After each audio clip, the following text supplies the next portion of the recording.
Le 10 mai dernier, quasiment 5 ans, jour pour jour après l'affaire du navire Mavi Marmara, le Marianne, un chalutier suédois, quitte le port de Göteborg en direction de la bande de Gaza. Le but, acheminer de l'aide humanitaire à Gaza et briser le blocus imposé depuis 2007 par Israël et l'Égypte sur l'enclave palestinienne. Un blocus de sécurité visant à empêcher le Hamas d'importer des armes. Le Marianne fait partie avec 2 autres navires de la flottille de la Liberté 3. À leur bord, près de 70 activistes pro-palestiniens issus de la société civile du monde entier.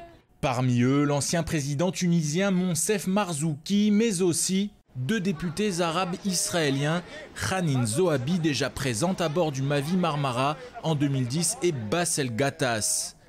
Ce dernier a écrit une lettre ouverte au Premier ministre israélien Benjamin Netanyahou pour le prévenir de sa participation.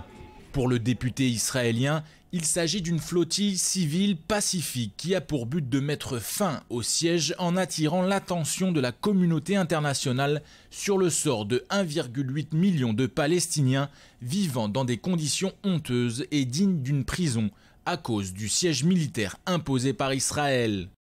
Mais cette flottille est vécue comme une nouvelle provocation par Israël qui s'est toujours opposé à toute tentative de forcer le blocus. Ils envoient une flottille vers Gaza. Israël est la seule force qui autorise et encourage la reconstruction de Gaza. Ils envoient une flottille vers Gaza au lieu d'en envoyer une vers la Syrie. C'est incroyable. Ce simulacre de justice, cette violation de la vérité, ce viol de la vérité. Et il y a un certain nombre de leaders qui expriment leur soutien. Que devons-nous faire face à de telles calomnies? Avant, nous aurions dit « ne faisons pas de vagues avec ce bateau ».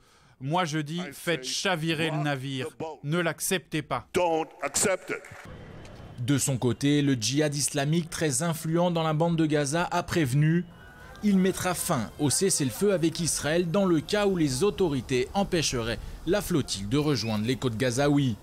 La flottille de la Liberté 3, après 1 mois et demi en mer, a atteint la dernière étape de son périple, se trouve actuellement en Crète. D'ici quelques jours, elle devrait partir de Grèce vers la bande de Gaza, arrivée prévue selon les organisateurs le 29 juin prochain.